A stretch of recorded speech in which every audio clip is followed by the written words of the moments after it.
الحمد للہ وکفا والصلاة والسلام علی عباده الذین اصطفى خصوصا علی افضلهم وخاتم النبیین محمد الامین وعلی آلہ وصحبہ اجمعین. اما بعد فقد قال اللہ تبارک وتعالی کما ورد فی سورۃ البقرہ: اعوذ باللہ من الشیطان الرجیم بسم اللہ الرحمن الرحیم ولا تقولوا لمن يقتل في سبيل الله اموات بل احياء ولكن لا تشعرون. وقال عز وجل كما ورد في سورة آل عمران: ولا تحسبن الذين قتلوا في سبيل الله امواتا بل احياء عند ربهم يرزقون. وقال جل وعلا كما ورد في سورة القصص: تلك الدار الآخرة نجعلها للذين لا يريدون علوا في الأرض ولا فسادا والعاقبة للمتقين. صدق الله العظيم. رب اشرح لي صدري ويسر لي أمري واحلل عقدة من لساني يفقهوا قولي. اللهم ربنا ألهمنا رشدنا وأعذنا من شرور أنفسنا. اللهم أرنا الحق حقا وارزقنا اتباعه وأرنا الباطل باطلا وارزقنا اجتنابه. آمین یا رب العالمین. آپ کے علم میں ہے کہ آج ماہ محرم الحرام کی 15 تاریخ ہے. گویا کہ ابھی یوم عاشوراء کو گزرے ہوئے بمشکل 5 دن ہوئے ہیں. میں نے آج سے کوئی 11 دن قبل کراچی ہی میں فاران کلب کے زیر اہتمام ایک خاصے بڑے اجتماع سے خطاب کرتے ہوئے قرآن مجید کا فلسفہ شہادت بیان کیا تھا. اگرچہ میرا مین مضمون تھا قرآن مجید کا فلسفہ شہادت، تاہم اس کے ساتھ ہی میں نے، چونکہ یہ عام طور پر بھی شہادتوں کا زمانہ شمار ہوتا ہے، ذی الحجہ میں حضرت عثمان رضی اللہ تعالیٰ عنہ شہید کیے گئے، یکم محرم الحرام کو حضرت عمر رضی اللہ تعالیٰ عنہ کی وفات ہوئی ہے، اگرچہ وہ زخمی ہو گئے تھے 28 ذی الحجہ کو. پھر یہ سانحہ کربلا پیش آیا ہے 10 محرم کو. تو یہ دن ہوتا ہے ایسا کہ جس میں انہی موضوعات پر تقاریر ہوتی ہیں. تو میں نے فلسفہ شہادت کے ساتھ ساتھ ایک ضمیمے کے طور پر خلفائے ثلاثہ کی شہادت اور سانحہ کربلا کا تاریخی پس منظر بھی بیان کیا، لیکن وہ میرا اصل موضوع نہیں تھا. اصل وقت صرف ہوا تھا قرآن کا فلسفہ شہادت. اور دوسرے یہ کہ ان تاریخی پس منظر کے بیان میں بھی ظاہر بات ہے کہ سانحہ کربلا تک پہنچتے پہنچتے وقت بھی ختم ہو رہا تھا اور میری ہمت بھی اب جواب دے رہی تھی، اس لیے اس کا ذکر بہت ہی اجمال کے ساتھ ہوا تھا. اس کے اگلے ہی روز ٹیلی ویژن کے زیر اہتمام ایک مذاکرہ ہوا، اور وہ مذاکرہ جو ہے وہ پھر ٹیلی کاسٹ کیا گیا ہے عین یوم عاشوراء کو، 10 محرم الحرام کی شب. اس کے ضمن میں ایک تو وعدہ خلافی کی جو اس پروگرام کے کمپیئر ہے انیق احمد صاحب، انہوں نے، اور میں نے اسی وقت پروگرام کے خاتمے پر ان سے یہ شکایت کر دی تھی کہ انہوں نے مجھے جو عنوان بتایا تھا وہ تھا قرآن کا فلسفہ شہادت. تو ظاہر بات ہے کہ ذہناً میں اسی کے لیے تیار ہو کر گیا تھا، لیکن وہاں انہوں نے جب شروع کی محفل تو وہاں پر انہوں نے عنوان بیان کیا امام حسین علیہ السلام کی شہادت. اب یہ اگرچہ یقیناً ان میں باہمی تعلق تو ہے، لیکن یہ کہ بہت کافی فرق ہے کہ ایک آپ فلسفہ شہادت سے چل کر اور شہادت حضرت حسین رضی اللہ تعالیٰ عنہ تک پہنچے، اور ایک یہ ہے کہ اصل موضوع ہوئی ہے. بہرحال جو بھی اس وقت، تو اب ظاہر بات ہے کہ کوئی اور شکل نہیں تھی، جو بھی گفتگو ہوئی اس میں میں نے وہ پورا حصہ لیا. لیکن دوسری زیادتی انہوں نے یہ کی کہ اس میں سے میرے بیان کے بہت سے حصوں کو حذف کر دیا. اس کاٹ چھانٹ سے ایک تو میرا نقطہ نظر پورے طور پر قارئین یا ناظرین کے سامنے نہیں آ سکا، سامعین کے سامنے نہیں آ سکا، اور دوسرے اس سے کچھ مغالطے بھی پیدا ہوئے ہیں۔ تو میں نے یہ سوچا کہ اب یہاں اس جمعے میں میں ان کی وضاحت کر دوں، اسی لیے باصرار میں نے یہ موضوع رکھوایا کہ سانحہ کربلا کا تاریخی پس منظر کیا ہے۔ الحمدللہ کہ جہاں تک وہ مذاکرہ جو ان کے ریکارڈنگ روم میں اسٹوڈیو میں منعقد ہوا وہ بہت ہی پرامن، بہت اچھے انداز میں ہوا، اور اس میں کوئی یعنی یوں سمجھیے کہ زیادہ آرگیومنٹ جسے کہتے ہیں اس کی بھی ضرورت پیش نہیں آئی۔ عموماً تمام باتوں پر کنسنسس اور ایک طرح کا اجماع سامنے آیا، اور اس کا خاص سبب یہ ہے کہ میرے علاوہ سنی علماء میں سے تو مولانا احترام الحق تھانوی صاحب تھے، اور وہ بھی بہت صلح کل قسم کے آدمی ہیں، اور شیعہ حضرات میں سے جو 2 حضرات تھے وہ بھی نہایت معقول، نہایت سنجیدہ اور نہایت شرافت اور مروت کا مجسمہ نظر آئے۔ ان میں سے ایک صاحب سے میری پرانی یاد اللہ ہے، علامہ ڈاکٹر قلب صادق، ان کا تعلق لکھنؤ سے ہے، اور یہ میرے اندازے میں پوری طریقے سے نہیں کہہ سکتا، اس وقت جو بر عظیم پاک و ہند میں نامور علماء ہیں اہل تشیع کے، ان میں سے یہ چوٹی کی شخصیت ہے، اس میں کسی شک و شبہ کی گنجائش نہیں، بہت مسلم عالم دین ہے، نہ صرف عالم دین ہے بلکہ ڈاکٹریٹ بھی انہوں نے کی ہوئی ہے۔ دوسری بات یہ کہ یہ بھی لکھنؤ کے رہنے والے تھے، اور مولانا سید ابو الحسن علی ندوی رحمۃ اللہ علیہ وہ بھی لکھنؤ کے، رائے بریلی کے رہنے والے تھے جو 40-45 میل دور ہے، لیکن ان کا اصل مرکز تو آپ کو معلوم ہے دارالعلوم ندوۃ العلماء لکھنؤ، تو ان کے ساتھ ان کے بڑے ہی برادرانہ تعلقات ہیں، ایک دوسرے سے بڑی محبت، اور مولانا علی میاں رحمۃ اللہ علیہ بھی ان کے اجتماعات میں جا کر شریک ہوتے رہے ہیں، اور انہوں نے ایک فقرہ بھی نقل کیا مولانا علی میاں رحمۃ اللہ علیہ کا کہ آج ہمیں کوفے اور دمشق کی طرف دیکھنے کی ضرورت نہیں ہے بلکہ کربلا کی طرف دیکھنے کی ضرورت ہے۔ تو بہرحال مولانا علی میاں رحمۃ اللہ علیہ کو جو خاص تعلق تھا حضرت علی رضی اللہ تعالیٰ عنہ کی ذات کے ساتھ، اس پر تو ان کی ایک عظیم تصنیف جو ہے حضرت علی کی سیرت مطہرہ پر وہ خود دلالت کرتی ہے۔ تو علامہ ڈاکٹر قلب صادق جو ہیں وہ ایک تو اہل تشیع کے چوٹی کے علماء میں سے ہیں، مولانا علی میاں کے ساتھ ان کے برادرانہ تعلقات تھا، خود میرے ساتھ ان کا معاملہ یہ رہا۔ اس کی وجہ کیا ہے کہ یہ اتحاد بین المسلمین کے بہت بڑے داعی اور علم بردار ہیں۔ شیعہ سنی جو ہے منافرت اور مخاصمت کی بجائے چاہتے ہیں کہ مفاہمت ہو اور قرب ہو اور غلط فہمیوں کا ازالہ ہو، اسی وجہ سے ان کی خصوصی نظر عنایت مجھ پر رہی ہے۔ مجھے یہ تو پوری طرح یاد نہیں کہ کراچی میں بھی ان سے ملاقات ہوئی تھی یا نہیں، لیکن ایک مرتبہ لاہور تشریف لائے تھے اور وہاں مجھ سے ملاقات ہوئی، پھر ایک مرتبہ میں نیو یارک میں تھا اور اتفاقاً ان کا بھی وہیں پر قیام تھا یا تشریف آوری ہو گئی تھی، تو وہاں بھی بڑی مفصل ملاقات کے لیے وہ تشریف لائے تھے۔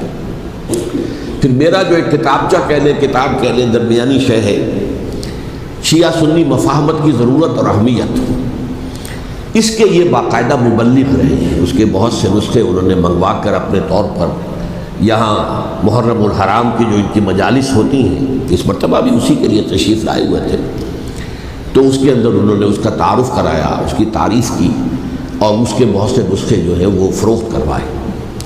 تو یہ میں نے اصل میں آپ کے سامنے ایک پس منظر رکھ دیا ہے اس شخصیت کا کہ جو اس میں میجر ریپرزنٹیٹیو تھے اہل تشیع کی طرف سے۔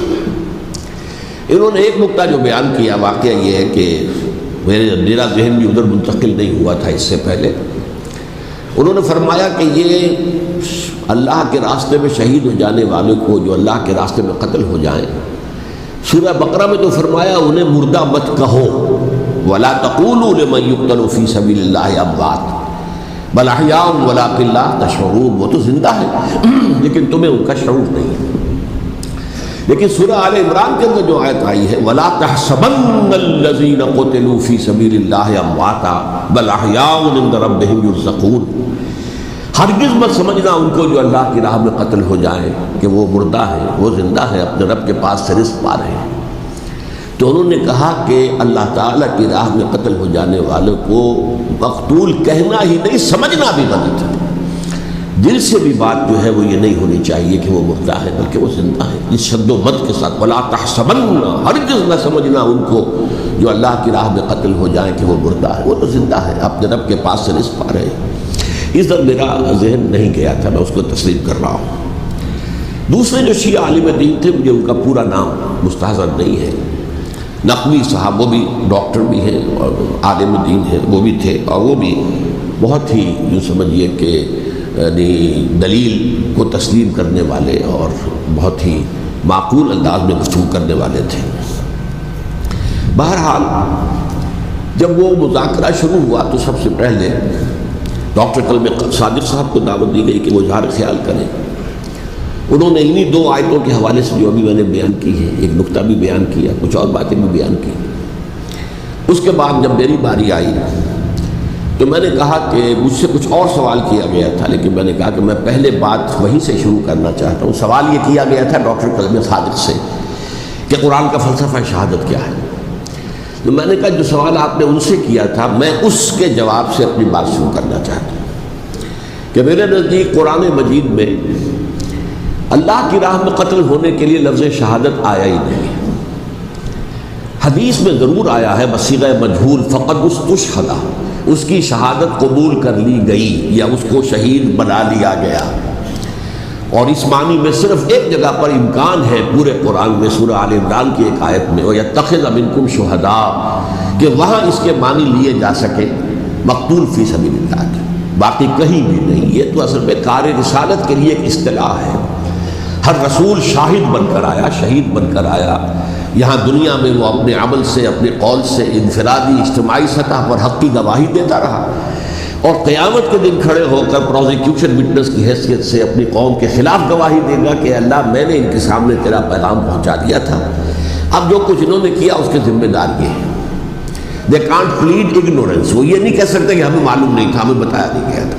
بہرحال اس پر مجھے بڑی خوشی ہوئی جب علامہ نقوی صاحب نے اس نقطے کو بہت سراہا، اور انہوں نے تسلیم کیا کہ کچھ دنوں سے مجھے بھی یہ خیال ہو رہا تھا، یعنی یہ کہ یہ کوئی زیادہ پرانا خیال ان کا نہیں تھا۔ انہوں نے فرمایا کچھ دنوں سے مجھے بھی یہ خیال ہو رہا تھا کہ قرآن میں تو یہ لفظ شہید اور شہادت اس معنی میں ہے ہی نہیں۔ میرا گمان یہ ہے کہ کیونکہ اس موضوع پر میں نے بہت تقریریں کی ہیں، سال ہر سال سے تقریریں کر رہا ہوں، قرآن کا فلسفہ شہادت کیا ہے، اور اس کے حوالے سے یہ کہ امت مسلمہ کا کیا فرض منصبی ہے، شہادت علی الناس کی کیا ذمہ داری ہے جو امت مسلمہ پر ہے۔ تو یہ تو میری دعوت قرآنی کے اہم مضامین میں سے ہے، تو ہو سکتا ہے کہ میری ہی کسی تقریر کی کوئی اڑتی ہوئی خبر ان کے کانوں تک پہنچی ہو، واللہ عالم، لیکن انہوں نے اس نقطے کو سراہا، اور مجھے اللہ کے فضل و کرم سے مجھے اس پر خوشی ہوئی کہ بجائے اس کے کہ وہ اس پر کوئی آرگیومنٹ کرتے، کوئی بحث و تبحیث کرتے، انہوں نے میری اس بات کو تسلیم کیا اور اس کی گویا کہ تائید کی۔ پھر میں نے عرض کیا کہ جہاں تک خلفائے ثلاثہ کی شہادت کا اور شہادت حسین یا سانحہ کربلا رضی اللہ تعالیٰ عنہم اجمعین کا تعلق ہے، اصل میں اس کو نہیں سمجھ سکتے لوگ جب تک کہ ریولیوشن اور کاؤنٹر ریولیوشن کا فلسفہ سمجھ میں نہ آئے۔ جب کسی ملک میں کسی خطہ ارضی میں کوئی انقلابی تحریک چل رہی ہوتی ہے، ظاہر بات ہے ابتدا میں تو انقلابی لوگ چند ہوتے ہیں، کمزور ہوتے ہیں، ضعیف ہوتے ہیں، ان سے کوئی خطرہ محسوس نہیں ہوتا، لیکن کشاکش کے دوران ایک وقت آ جاتا ہے کہ پھر جو مخالف انقلاب ہیں وہ یہ سمجھ بیٹھتے ہیں، سمجھ جاتے ہیں کہ اب ہماری پیش نہیں جا رہی، اب ہمارا بس نہیں چلے گا، لہذا سر جھکا دو۔ اسے پنجابی محاورے میں کہا جاتا ہے نیوی پاؤ، اس وقت کو گزارو۔ اب اس کے بعد پھر کوئی موقع ملا تو دیکھیں گے کہ اس انقلاب کو ہم انڈو کر سکیں، کاؤنٹر ریولیوشنری موومنٹس۔ یہ اصل میں فلسفہ سمجھ میں نہ آئے، اور ریولیوشن کا فلسفہ سمجھ میں نہ آئے تو سیرت النبی سمجھ میں نہیں آ سکتی۔ منہج انقلاب نبوی میری کتاب ہے، اس کو پڑھیے تو سیرت کا وہ تجزیہ آپ کے سامنے آئے گا جو آپ کی آنکھیں کھول دے گا کہ سیرت کو ہم کیا سمجھتے رہے اور سیرت اصل میں ہے کیا۔ بہرحال یہ کاؤنٹر ریولیوشنری موومنٹس تھیں کہ جب عرب میں حضور کو فیصلہ کن قوت حاصل ہو گئی تو جو بھی مخالفین تھے انہوں نے سر جھکا لیا، سرنڈر کیا، اسلام لے آئے، گویا کہ چھپ گئے اسلام کے لبادے میں۔ لیکن وہ تھے اسی طاق میں کہ پھر کبھی موقع ملے تو پھر ہم اس نظام کو دہو بالا کر دیں، تلپٹ کر دیں۔ یہ رد عمل سب سے پہلے خود عرب کے اندر پیدا ہو، کیونکہ مشرکین عرب کو جب سورہ توبہ کی پہلی 6 آیات نازل ہوئی ہیں جن میں الٹیمیٹم دے دیا گیا کہ اب کسی مشرک قبیلے سے کوئی معاہدہ اللہ کا اور اس کے رسول کا نہیں ہوگا، تمہیں 4 مہینے کی مہلت دی جا رہی ہے، یا ایمان لے آؤ اور یا تمہیں قتل کر دیا جائے گا۔ یہ بہت سخت آیات ہے قرآن کی، سورہ توبہ کی ابتدائی 6 آیات، اور حضرت علی رضی اللہ تعالیٰ عنہ کا کہنا یہ ہے کہ اس آپ کو معلوم ہے کہ مصحف میں یہ واحد صورت ہے جس سے پہلے بسم اللہ الرحمن الرحیم نہیں لکھی بھی آپ کو نظر آتی ہے، باقی 113 صورتوں کے شروع میں بسم اللہ الرحمن الرحیم ہے، تو کیا وجہ ہے یہاں کیوں نہیں ہے؟ حضرت علی کا فرمانا ہے کہ یہ صورت تو تلوار ہاتھ میں لے کر اتری ہے، اور بسم اللہ الرحمن الرحیم میں اللہ تعالیٰ کے 2 اسماء ہیں، الرحمن الرحیم، تو یہ گویا کہ اس سے متضاد صورتحال ہے کہ اب تمہارے لیے آخری موقع ہے، یا ایمان لے آؤ اور یا قتل کر دیا جاؤ۔ اس میں ایک تیسری گنجائش خود بخود نکلتی تھی، یا یہ ملک چھوڑ کر چلے جاؤ، اور ایسا بہت سے لوگوں نے کیا، لیکن اکثر لوگوں نے گردن جھکائی، لیکن رد عمل ظاہر ہوا۔ ایک تو مرتدین کھڑے ہو گئے جنہوں نے نئی نبوتوں کو مان لیا، ایک مانعین زکوٰۃ کھڑے ہو گئے کہ ہم زکوٰۃ تمہیں نہیں دیں گے، یہ رد عمل تھا مشرک عرب کا، مشرکین عرب کا۔ اور حضرت ابوبکر رضی اللہ تعالیٰ عنہ کے دفتر فضائل کا یہ بڑا اہم باب ہے، ود این آئرن فسٹ، حالانکہ وہ بہت رقیق القلب، کمزور ضعیف الجسہ انسان تھے، لیکن یہ کہ عظیمت کوہ ہمالیہ جو ہے ان کے اندر ظاہر ہوئی ہے، ود این آئرن فسٹ انہوں نے ان ساری جو رد عمل کی جو تحریکیں کی انہیں کچل کر رکھ دیا، اور پھر پورے عرب کو گویا کہ اثر نو اس میں اسلام کے نظام کو کنسولیڈیٹ کر کے حضرت عمر کے حوالے کر دیا رضی اللہ تعالیٰ عنہ۔ حضرت عمر کے زمانے میں جو جنگیں ہوئیں اس میں سلطنت روما جو ہے، جو اس وقت کی 2 سپر پاورز تھیں، سلطنت روما قیصر روم، ہرقلیس ہرقل تھا اس وقت کا جو رومی جو قیصر روم تھا، حکمران تھا، شہنشاہ تھا، اور دوسری طرف ایرانی مملکت تھی، خسرو پرویز تھا۔ لیکن یہ کہ عیسائیت کے ساتھ اسلام کا اس طرح کا تصادم نہیں ہوا تھا حضور کے زمانے میں، بلکہ نجاشی رحمۃ اللہ علیہ نے تو مسلمانوں کو پناہ دی تھی۔ مقوقس پیٹریارک جو تھے اس کے الیگزینڈریا کے، انہوں نے حضور کے جو نامہ مبارک گیا تھا اس کا بہت اکرام کیا، تکریم کی، تحفے بھیجے حضور کی خدمت میں۔ ہرقل نے بھی کوشش کی تھی کسی طریقے سے، جیسے کوئی 250 برس پہلے یا 300 برس پہلے، 300 برس پہلے جیسے کانسٹنٹائن جو ایمپرر تھا روم کا، اس نے عیسائیت قبول کی تھی اور ساری سلطنت عیسائی ہو گئی تھی، لہذا اس کی سلطنت باقی رہی، اس کی حکومت باقی رہی۔ اسی طرح ہم سب مسلمان ہو جائیں، لیکن اس میں وہ ناکام ہو گیا۔ لیکن یہ کہ کوئی اس نے کنفرنٹیشن نہیں کی حضور سے۔ البتہ ایران کا معاملہ یہ تھا کہ اس کے پرخ چڑھ گئے، اس نے حضور کے نامہ مبارک کو چاک کیا تھا، حضور نے فرمایا جب اطلاع ملی کہ اس نے اپنی سلطنت کو چاک کر دیا ہے، اس کے ٹکڑے کر دیے۔ بہرحال وہاں رد عمل شدید تھا، اور ایرانی جان لیجئے کہ ان کے اندر بہت سٹرانگ نیشنلزم ہے، آج بھی ہے سٹرانگ نیشنلزم، لہذا ان کے ہاں رد عمل شدید تھا۔ ان کی تو سلطنت ختم ہو گئی، نسیہ منسیہ ہو گئی، وجود ہی نہیں رہا۔ لہذا وہاں سے جو کاؤنٹر ریولوشن شروع ہوا ہے وہ پھر ہرمزان جو ایک بہت بڑا جرنیل تھا، اس نے بڑی عیاری کے ساتھ اپنی جان بچائی تھی۔ یہ بڑا دلچسپ واقعہ ہے کہ وہ یعنی کنڈمڈ تھا اسلامی حکومت کی طرف سے، خلافت کی طرف سے، کہ وہ جہاں بھی پایا جائے اس کو قتل کرنا ہے۔ حضرت عمر کی عدالت میں لا کے پیش کیا گیا، حضرت عمر نے کہا یہ واجب القتل ہے، قتل کر دو۔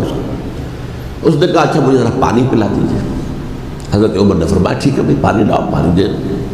پانی کا کٹورا کرے، مجھے پہلے ضمانت دیجیے کہ جب تک میں یہ پانی نہ پی لوں مجھے قتل نہیں کیا جائے گا۔ ہاں ہمارا وعدہ ہے۔ اس نے وہ کٹورا پھینک دیا پانی کا، کرو مجھے قتل کیسے کرو گے، میں نے وہ پانی تو نہیں پیا۔ اس سے اپنے آپ کو بچایا اس نے۔ بہرحال آپ اختلاف کر سکتے ہیں کہ حضرت عمر کو اس عذر کو قبول نہیں کرنا چاہیے تھا، لیکن بہرحال ان کی اپنی مروت اور شرافت تھی کہ اپنے وعدے کا پاس کیا۔ اس کی سازش سے ابو لولو فیروز اس نے حضرت عمر کو شہید کیا۔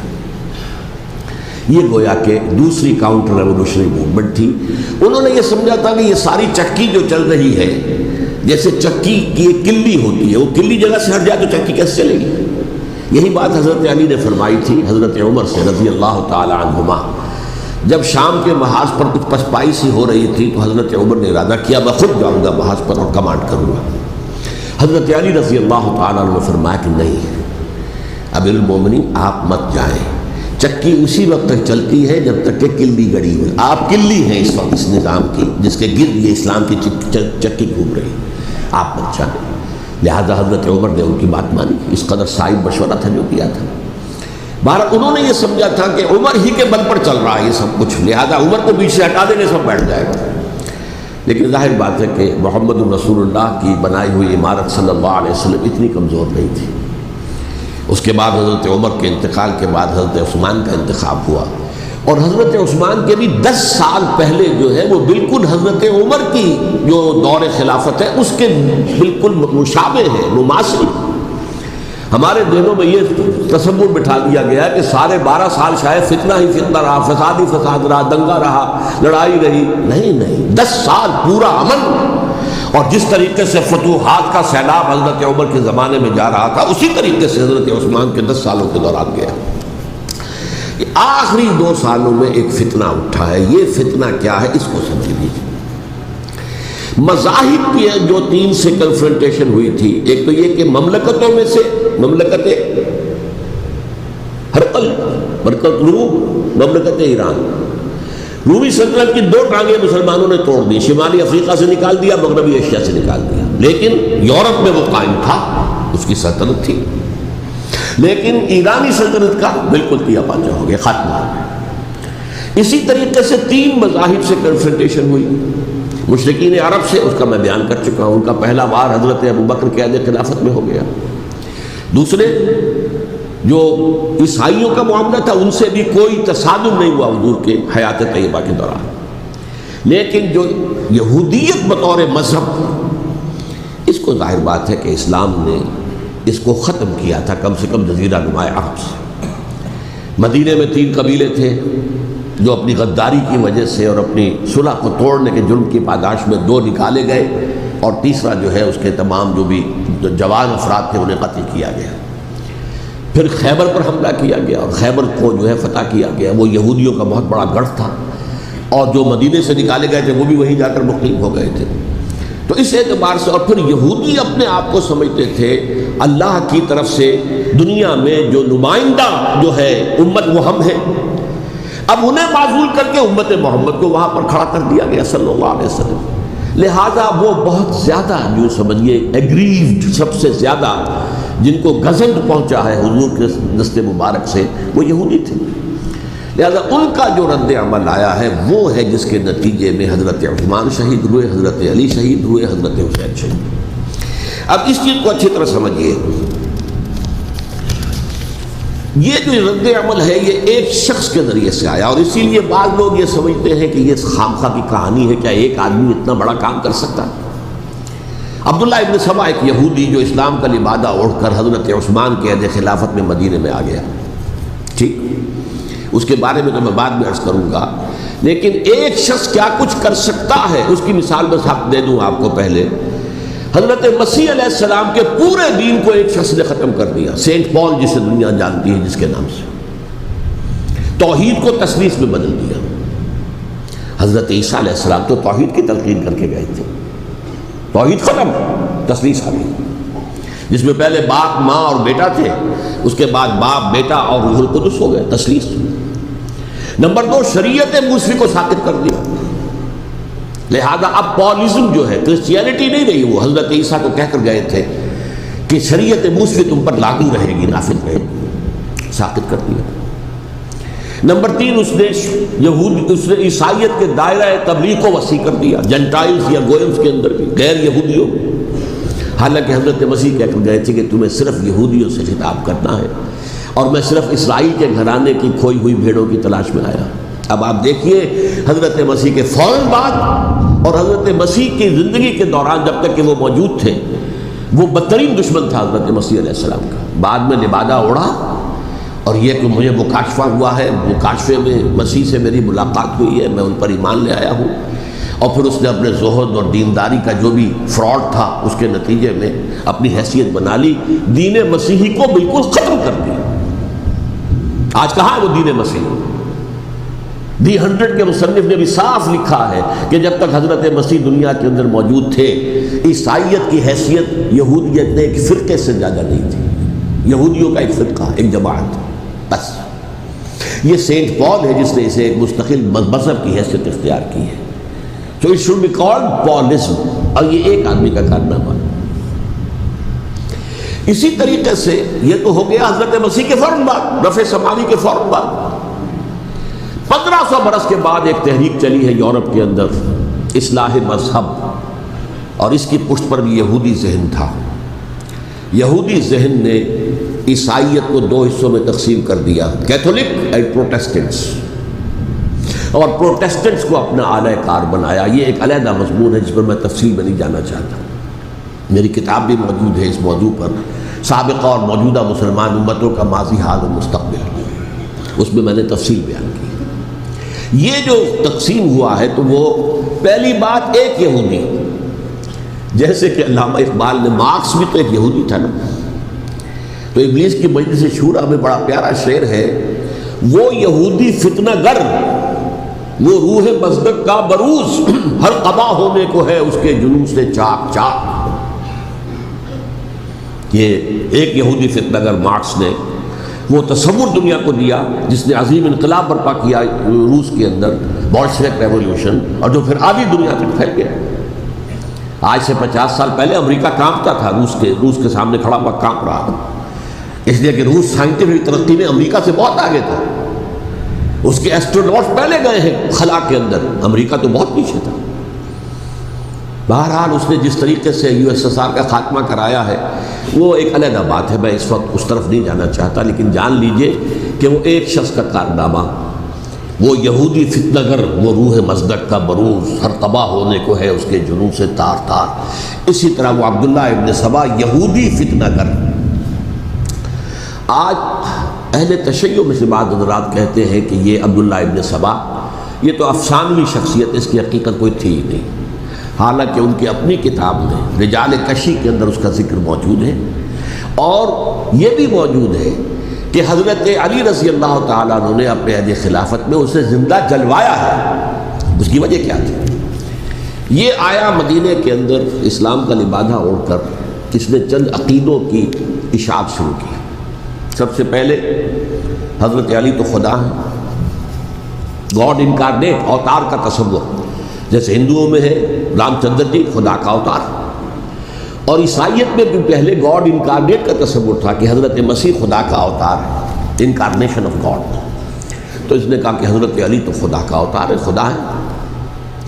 نمبر 2، اس نے کہا کہ ہر نبی کا ایک وصی ہوتا ہے جس کے حق میں وہ وصیت کرتا ہے، تو حضور صلی اللہ علیہ وسلم کے وصی حضرت علی ہیں، لہذا خلیفہ تو اول روز سے حضرت علی ہیں، حضرت ابو بکر، حضرت عمر، حضرت عثمان، یہ تو غاصب ہیں، اور حضرت عثمان کی خلافت تھی اس وقت تو خاص طور پر۔ پھر اس نے جو قبائلی عصبیت تھی اسے بھڑکایا۔ پرانی جو عصبیت چل رہی تھی قریش کے اندر، وہ 2 گھرانے ایک دوسرے کے مد مقابل تھے۔ دیکھیے، ایک ہوتا ہے قبیلہ، ایک ہوتا ہے گھرانہ۔ ہمارے پنجاب میں ایک قبیلہ ہے وٹو قبیلہ، اس کے گھرانے بہت سے، مانے کے، لالے کے، سجے کے، شامت کے، یعنی کوئی لالا تھا ان میں سے بڑا، ان کے بیٹے ہو گئے لالے کے، ان کی اولاد، خاندان یہ کہلاتے ہیں۔ قبیلہ ایک، یہ وٹو قبیلہ۔ تو قبیلہ تھا قریش، اس میں گھرانے بہت تھے، بنو ہاشم، بنو امیہ، بنو تیم، بنو عدی، یہ بہت سے گھرانے تھے۔ تو چوٹی کے 2 گھرانے جو تھے وہ بنو ہاشم اور بنو امیہ، ان کے درمیان چپقلش تھی، مقابلہ، مسابقت، اور یہ مسابقت فی الخیر بھی ہوتی تھی۔ اگر انہوں نے غریبوں کو کھانے کھلائے ہیں تو ہم ان سے بڑھ کر کھلائیں گے، اگر وہ حاجیوں کی خدمت کرتے ہیں تو ہم ان سے بڑھ کر کریں گے۔ تو ان کے اندر یہ مسابقت الخیر بھی تھی، لیکن چپقلش تھی کہ کوئی ہم سے آگے نہ نکل جائے، وہ سمجھتا تھا وہ آگے نہ نکل جائے۔ اس شخص نے اس پرانی عصبیت کو تازہ کیا کہ حضور تو بنو ہاشم میں سے تھے، لہذا خلافت حق ہے بنو ہاشم کا، یہ غاصب ہے۔ اس سے پہلے 2 خلفاء جو تھے وہ نہ بنو ہاشم سے تھے نہ بنو امیہ سے تھے۔ حضرت ابو بکر بنو تیم میں سے تھے، چھوٹا قبیلہ تھا۔ حضرت عمر بنی عدی میں سے تھے، وہ بھی چھوٹا قبیلہ تھا۔ یہ حضرت عثمان پہلے خلیفہ جو بنو امیہ میں سے تھے، جن کی پرانی چپقلش بنو ہاشم سے تھی۔ اب اس کو موقع مل گیا کہ پرانی قبائلی عصبیت کو بھڑکائے۔ یہ ہے اصل میں اس فتنے کا پس منظر عبداللہ ابن سبا نے جو آ کر پھیلایا ہے، اور اس کی تفصیل میں اس وقت میں نہیں جا سکتا، کیسے یہ فتنہ پروان چڑھا، کیا انہوں نے اسٹریٹجی اختیار کی کہ یہ کیا کرتے تھے، گروہ بنا کر بھیجتے تھے لوگوں کو، کوفے پہ جاؤ تو وہاں پر دمشق کے گورنر کے خلاف اور مصر کے گورنر کے خلاف الزامات لگاؤ، اس نے یہ کیا، وہ غبن کر گیا، وہ یہ کر گیا، وہ خیانت کر رہا ہے، وہ رشتہ داروں کو پال رہا ہے، اور عثمان کے خلاف بھی تقریریں کرو رضی اللہ تعالیٰ عنہ۔ دمشق میں جاؤ تو کوفے کے گورنر کے خلاف، کیونکہ دمشق کے گورنر کے خلاف بات کرو گے تو لوگوں کو معلوم ہوگا کہ یہ جھوٹ بول رہے ہیں، لیکن یہ کہ وہاں تو تم بات کرو کوفے کے گورنر کے خلاف اور مصر کے گورنر کے خلاف اور حضرت عثمان کے خلاف۔ مصر میں جاؤ تو بات کرو کوفے کے اور شام کے گورنر کے خلاف اور حضرت عثمان کے خلاف۔ یہ انہوں نے ایسا اٹھایا، اور اس زمانے میں آپ کو معلوم ہے ذرائع نشر و رسائل تھے نہیں، نہ اس فتنے کی پتہ چل سکا جب تک کہ وہ فتنہ جو ہے پوری طرح برگ و بار لا کر تراور درخت نہیں بن گیا۔ اس کے نتیجے میں حضرت عثمان رضی اللہ تعالیٰ عنہ شہید ہوئے،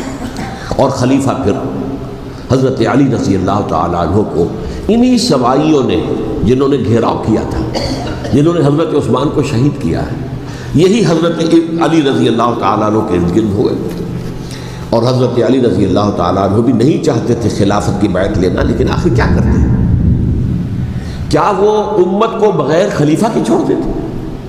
حضرت زبیر سے کہا گیا، انہوں نے نہیں مانا، رد کر دی بات۔ حضرت طلحہ سے کہا گیا، انہوں نے نہیں مانا، حضرت علی سے کہا گیا، اب عشرہ مبشرہ میں سے یہی تو تھے نا، لہذا انہوں نے تسلیم کر لیا، خلافت ہو گئی۔ لیکن اس کے بعد جو خانہ جنگی ہوئی ہے، اس خانہ جنگی کے نتیجے میں نوٹ کر لیجئے کہ 1,00,000 کے قریب مسلمان ایک دوسرے کی تلواروں اور نیزوں اور برچھیوں اور تیروں سے ختم ہو گئے، ہلاک ہو گئے۔ یہ ہماری تاریخ کا تاریخ ترین باب ہے۔ 5 سال، 4.5 سال حضرت علی کی خلافت کے، اور 6 مہینے حضرت حسن کی خلافت کے رضی اللہ تعالیٰ عنہ۔ اس سے کیا ہوا کہ ایک طرف تو اسلام کی جو توسیع ہو رہی تھی، تھمتا نہ تھا کسی سے سیل رواں ہمارا، وہ سیلاب رک گیا، انٹرنل سیبوٹاج ہو گئی نا، اب تو اندر ہی آپس ہی میں اگر دست و گریبان ہو گئے تو باہر اب کیا توسیع کرتے ہیں، وہ توسیع کا عمل رک گیا۔ اور یوں سمجھیے کہ جیسے ٹرک اگر کبھی چل رہا ہو، بھرا ہوا ہو، لوڈنگ، اور وہ چڑھائی چڑھ رہا ہو، تو اگر کہیں موشن ٹوٹ جائے، ٹرک کو رکنا پڑے، تو ڈرائیور کے جان پر بن جاتی ہے، اس لیے کہ اس کو دوبارہ سٹارٹ کرنا، اور جبکہ وہ چڑھائی پر ہے، انکلائن پر ہے، آسان کام نہیں ہوتا، خطرہ ہوتا ہے وہ پیچھے جو ہے وہ نہ جائے۔ اور پہاڑی علاقوں میں آپ کو معلوم ہے ذرا پیچھے چلے جانے کا مطلب جو ہے بہت خطرناک جو ہے نتیجہ نکل سکتا ہے۔ بہرحال حضرت علی رضی اللہ تعالیٰ عنہ نے اپنے خلافت میں ایک کام یہ کیا، اب اس کی کیا مصلحتیں تھیں یہ تو انہی کے علم میں ہوگا، ہم قیاس کر سکتے ہیں، میں اس میں نہیں جانا چاہتا۔ ابھی تک خلافت کا مرکز تھا مدینہ منورہ، حضرت ابوبکر، حضرت عمر، حضرت عثمان، وہیں جہاں حضور صلی اللہ علیہ وسلم رہے تھے اور جہاں پر کہ حضور مدفون تھے۔ لیکن حضرت علی نے اپنا مرکز جو ہے وہ کوفہ بنا دیا۔ اچھا، اس کی ایک ظاہری وجہ یہ سمجھ میں آتی ہے کہ اسلام کا جو پھیلاؤ ہو گیا تھا، وہ سلطنت اتنی وسیع ہو گئی تھی کہ مدینہ منورہ بہت جنوب میں اور بڑے صحرا کو عبور کر کے جانا ہوتا تھا۔ کوفہ جبکہ ایسی مقام پر تھا کہ جہاں سے مشرقی راستہ جا رہا ہے ایران کو، عراق کے اندر تو ہے وہ شہر کوفہ، اور پھر ایران اور خراسان اور ہندوستان کو راستہ جا رہا ہے، وہیں سے شمال کی طرف جا رہا ہے، شام کی طرف اور ترکی کی طرف، اور وہاں سے پھر یہ کہ مغربی افریقہ کو بھی کنٹرول کرنا، جو شمالی افریقہ کو وہ بھی آسان تھا۔ بہرحال حضرت علی نے کوفہ کو اپنا مرکز بنایا، اور نتیجہ یہ ہوا کہ سبائیوں کا بھی مرکز وہی بن گیا، چونکہ انہوں نے اپنے آپ کو گردا گرد رکھا حضرت علی کے رضی اللہ تعالیٰ۔ اب ظاہر بات ہے کسی پرٹیکولر پرسن کے خلاف تو کوئی مقدمہ موجود تھا نہیں، بلکہ جب جنگ جمل ہو رہی تھی، ابھی جنگ نہیں ہوئی تھی، حضرت عائشہ، حضرت طلحہ، حضرت زبیر وہ لے کر آئے تھے لشکر اس مطالبے کے لیے کہ حضرت عثمان کے قاتلوں کو سزا دی جائے، قصاص لیا جائے۔ حضرت علی رضی اللہ تعالیٰ عنہ سے گفت و شنید ہو رہی تھی، حضرت علی جو ہے اس پر آمادہ ہو گئے کہ ٹھیک ہے، میں جو بھی قاتلین عثمان ہیں ان کو گرفتار کر کے سزا دوں گا۔ عین اسی وقت کوفے کی مسجد کے اندر جو ہے 10,000 کا مجمع کھڑا ہو گیا، ہم سب قاتل عثمان ہیں، لو ہم سے بدلہ کہاں سے لوگا. اور انہوں نے کیا کیا, جاتے ہی جنگ چھیڑ دی. جب چھڑ جائے تو یا مرو یا مارو, اس کے سلامت کو چارہ کہاں ہوتا ہی نہیں. ایک رات میں 10,000 مسلمان شہید ہوئے, جن میں 2 عشرہ مبشرہ میں سے حضرت زبیر اور حضرت طلحہ رضی اللہ تعالیٰ. تو یہ صورت تھی سبائیوں نے گھیراؤ کیا حضرت علی کا رضی اللہ تعالیٰ. حضرت معاویہ دعوے دار نہیں تھے خلافت کے, قطعاً نہیں. ان کا صرف ایک دعویٰ تھا, اور وہ یہ تھا کہ عثمان کے قاتلوں کو گرفتار کرو, یا خود سزا دو یا ہمارے حوالے کرو, ہم اس سے قصاص لیں گے. اس لیے کہ قبیلہ بنو امیہ کا تھا اور حضرت امیر معاویہ بنو امیہ میں سے, تو ایک خاندانی طور پر جو ہے ہم قصاص لیں گے ان سے جنہوں نے قتل کیا ہے حضرت عثمان کو. لیکن یہاں ظاہر بات ہے کہ حضرت علی رضی اللہ تعالیٰ عنہ کی طرف سے مطالبہ یہ ہوتا تھا, تم پہلے میری بیعت کرو, میرے ہاتھ مضبوط کرو تاکہ میں ان کے خلاف کوئی اقدام کر سکوں. لیکن انہیں یہ اندازہ تھا کہ اگر میں نے بیعت کی تو ظاہر بات ہے کہ حضرت علی تک پہنچنے سے پہلے مجھے گردن بڑھا دیں گے یہ لوگ, اس لیے کہ سبائی جو ہے وہ آپ کو گھیرے ہوئے. بہرحال ایک عجیب الجھاؤ, ایک ڈائلیما تھا جس کی وجہ سے یہ جنگ چلتی رہی. اور حضرت علی رضی اللہ تعالیٰ عنہ کو انہی کے شیعان علی ہی کے اندر سے وہ جماعت علیحدہ ہوئی تھی جس کو ہم خوارج کے نام سے جانتے ہیں, اور ایک خارجی ابن ملجم ہی نے حضرت علی کو شہید کیا رضی اللہ تعالیٰ عنہ. پھر حضرت حسن رضی اللہ تعالیٰ عنہ, اب دیکھیے کس قدر صحیح بات تھی جو حضرت علی رضی اللہ تعالیٰ عنہ نے فرمائی جب ان سے کہا گیا کہ کیا ہم آپ کے بیٹے حسن کے ہاتھ پر بیعت کر لیں رضی اللہ تعالیٰ عنہ. فرمایا نہ میں تمہیں اس کا حکم دیتا ہوں نہ میں اس سے روکتا ہوں, یہ تمہارا معاملہ ہے. امرہم شورا بینہم, تم اپنے باہمی مشورے سے جو فیصلہ کرو گے ٹھیک ہے, میں نہ حکم دیتا ہوں نہ روکتا ہوں. اس کا کیا مطلب ہے؟ باپ کے بعد بیٹے کی خلافت ہرگز حرام نہیں ہے, ورنہ کہتے کیسے ہو سکتا ہے میرا بیٹا, نہیں یہ نہیں کہا. حضرت عمر سے بھی کہا گیا تھا کہ اپنے بیٹے کو نامزد کر دیں عبداللہ ابن عمر کو, تو انہوں نے جواب میں کیا کہا, اسے تو طلاق دینی بھی نہیں آتی. انہوں نے اپنی کسی زوجہ کو طلاق دی تھی اور اس میں جو صحیح ترین طریقہ ہے وہ اختیار نہیں کیا تھا. اسے طلاق دینے تک نہیں آتی تو میں اسے خلیفہ بنا لوں. یہ نہیں کہا تھا کہ باپ کے بعد بیٹا خلیفہ نہیں ہو سکتا, یہ تو نہیں تھا, کہیں حرام نہیں ہے, نہ کتاب و سنت میں نہ کوئی حدیث ہے نہ کہیں قرآن مجید میں. تو حضرت علی نے بھی فرمایا رضی اللہ تعالیٰ, نہ میں روکتا ہوں نہ حکم دیتا ہوں, یہ تمہارا اپنا معاملہ ہے. بہرحال حضرت حسن رضی اللہ تعالیٰ عنہ نے حضرت امیر معاویہ سے صلح کر لی, خلافت ان کے سپرد کر دی. دیکھیے میں حضرت ابوبکر, حضرت عمر, حضرت عثمان, حضرت علی کے ساتھ حضرت حسن کے دور خلافت کو بھی خلافت راشدہ میں سے سمجھتا ہوں. اور تبھی 30 سال پورے ہوتے ہیں اس حدیث کے مطابق کہ حضور نے فرمایا خلافت 30 برس رہے گی, پھر ملوکیت آ جائے گی. تو حضرت حسن کا بہت بڑا کارنامہ یہ ہے کہ اس خانہ جنگی کا دروازہ بند کر دیا. اور یہ پیشن گوئی تھی حضور کی صلی اللہ علیہ وسلم. حضرت حسن کو جب بچے تھے حضور کے انتقال سے پہلے, میرا یہ بیٹا مسلمانوں کے 2 گروہوں میں صلح کرائے گا, یہ حضور کی پیشن گوئی تھی. اور وہ پیشن گوئی حضرت حسن کے علم میں بھی ہوگی یقیناً. بہرحال انہوں نے صلح کی حضرت امیر معاویہ کے ساتھ رضی اللہ تعالیٰ عنہ, خلافت ان کے حوالے کر دی اور کچھ شرائط تھی طے ہو گئی. اللہ خیر صلی اللہ. حضور کی تو یہ پیشن گوئی جو ہے صحیح ثابت ہوئی کہ میرا یہ بیٹا مسلمانوں کے 2 بڑے گروہوں کے درمیان صلح کرا دے گا. اور سبائیوں نے انہیں تانے دیے, یا عار المومنین, اے مومنوں کے لیے موجب عار, موجب شرم, تم نے بزدلی دکھائی, تم نے امیر معاویہ کو خلیفہ تسلیم کر لیا, تم نے بزدلی دکھائی. معاذ اللہ ثم معاذ اللہ ثم معاذ اللہ. اب میں کچھ باتیں حضرت امیر معاویہ کے بارے میں کہنا چاہتا ہوں, اس لیے کہ وہاں اس میں نے حضرت معاویہ کے بارے میں یہ تو بہت شدت کے ساتھ کہا تھا, اور میں اب بھی اس پر قائم ہوں اور پوری طریقے سے قائم ہوں. میرا مستقل موقف یہی ہے کہ حضرت معاویہ رضی اللہ تعالیٰ عنہ کے دور خلافت کو ہم خلافت راشدہ میں شامل نہیں سمجھتے, اہل سنت میں سے کوئی بھی نہیں سمجھتا. لیکن اس کے ساتھ میں نے حضرت امیر معاویہ کے کچھ مناقب بھی بیان کیے تھے تاکہ پلڑا جو ہے ترازو کا اس کے دونوں پلڑے سامنے آ جائیں. لیکن یہ کہ وہ حصہ میرے اس بیان کا نکال دیا گیا, ختم کر دیا گیا. یہ میں نہیں جانتا کہ اس میں کیا مصلحت دیکھی گئی ہے. اس میں تو کسی کے لیے کوئی معاملہ ایسا نہیں تھا, کسی کے جذبات کو جو ہے وہ ٹھیس پہنچانے والا. کیونکہ میں نے کہا وہ خلیفہ راشد نہیں تھے, صاف میں نے کہا, بلکہ وہ دور ملوکیت کا آغاز ان سے ہو گیا ہے۔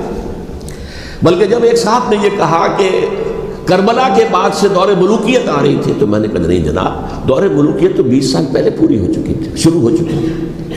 حضرت امیر معاویہ کے بھی 20 سال جو ہے وہ دور ملوکیت میں شمار ہے۔ انہیں کسری العرب بھی کہا گیا، عرب کے کسریٰ، جو شہنشاہ ایران کا خطاب تھا، حضرت معاویہ رضی اللہ تعالیٰ عنہ کو کسری العرب کہا گیا، عرب کا کسریٰ یہ ہے۔ لیکن دوسری طرف یہ ہے کہ وہ صحابی رسول ہے رضی اللہ تعالیٰ، حضور کے برادر نسبتی بھی ہیں، حضور کے صالح ہیں۔ ان کی ہمشیرہ ام حبیبہ حضور کی زوجہ محترمہ ہے، ام المومنین ہے، ام حبیبہ رضی اللہ تعالیٰ عنہ۔ پھر کس قدر معتمد علیہ تھے حضور کے کہ کاتبان وحی میں شامل تھے، وحی کی کتابت کرنے والے چند لوگ تھے جنہیں کہ حضور کہتے تھے کہ اب یہ آیت لکھ لو، ان میں سے ایک امیر معاویہ بھی رضی اللہ تعالیٰ۔ تو بڑے توازن کی ضرورت ہے۔ دیکھیے صحابہ کرام کا جہاں تک تعلق ہے، اہل سنت کا موقف یہ ہے کہ صحابہ کلہم عدول، صحابہ سب کے سب نیک نیت ہیں، اور ان کی روایت جو ہے قبول کی جائے گی، رد نہیں کی جائے گی، ان پر کوئی جرح و تعدیل نہیں ہوگی، اس لیے کہ ان کا تزکیہ محمد رسول اللہ صلی اللہ علیہ وسلم نے کیا تھا۔ لہذا یہ تو ہو سکتا ہے کہ کسی صحابی سے کوئی خطا ہو جائے، لیکن وہ خطا اجتہادی ہوگی، نیت کی خطا نہیں ہوگی، نیت کی غلطی نہیں ہوگی۔ اگر کسی صحابی کی نیت پر حملہ کیا جائے تو یہ اصل میں طعن ہے، حملہ ہے حضور پر کہ وہ تربیت دے نہیں سکے اپنے ساتھیوں کو، معاذ اللہ ثم معاذ اللہ ثم معاذ اللہ، وہ تزکیہ کر ہی نہیں سکے۔ 3 جگہ جو قرآن میں آیا ہے یتلو علیہم آیاتہ ویزکیہم، تو کیا تزکیہ کیا؟ اگر ان کے قریب ترین ساتھی جو تھے، اگر ان کے اندر بھی بدنیتی تھی اور دنیا کی طلب تھی اور دنیا کے اندر اقتدار حاصل کرنے کا جذبہ تھا، تو پھر کیا تزکیہ کیا؟ معاذ اللہ ثم معاذ اللہ۔ لہذا صحابہ سب کے سب عدول ہیں، اور ان سے اختلاف ممکن ہے، لیکن ان کی نیت پر حملہ نہیں ہو سکتا۔